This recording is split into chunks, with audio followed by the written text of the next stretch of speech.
স্বামীজি শিকাগোর ধর্ম সভায় যখন বক্তৃতা দেওয়ার জন্য প্রস্তুতি নিচ্ছিলেন, সেখানে উপস্থিত সকল দর্শক স্বামীজির পোশাক আশাক দেখে নানান কটূক্তি করতে লাগলেন। কারণ একজন গেরুয়াধারী পোশাক এক একজন তো বলতেই লাগলো যে পুওর ইন্ডিয়ান, কি বলবেন।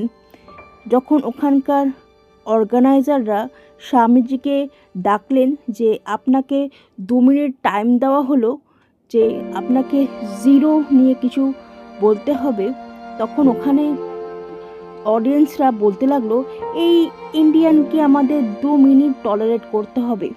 কিন্তু যখন স্বামীজি তার বক্তব্য শুরু করলো, dear my American brothers and sisters, এই শুনে তো সবাই হতচকিত হয়ে গেল যে এরকমভাবে কেউ বক্তৃতা রাখেনি।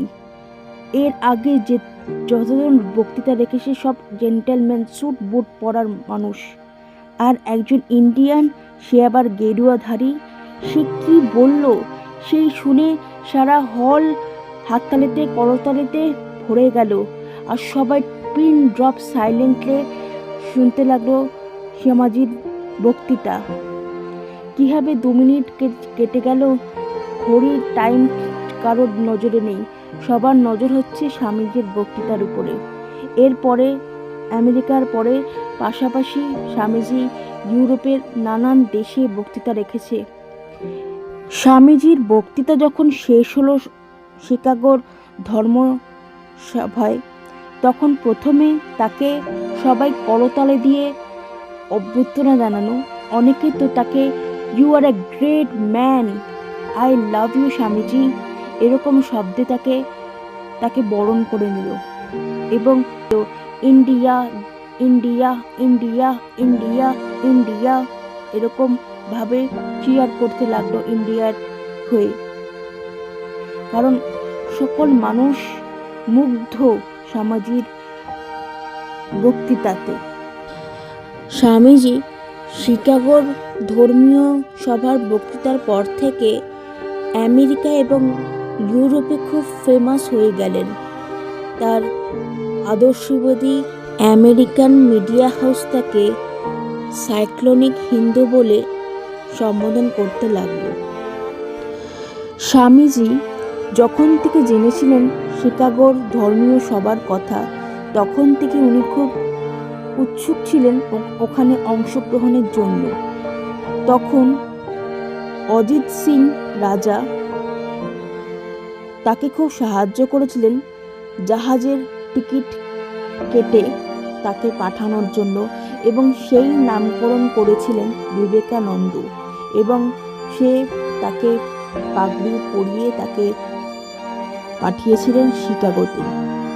আর পরেরটা তো আমরা সকলেই জানি কি হয়েছে, পরেরটা ইতিহাস। স্বামী বিবেকানন্দর ছোটবেলায় নাম রাখা হয়েছিল নরেন্দ্রনাথ দত্ত, এবং তার জন্ম হয়েছিল কলকাতাতে।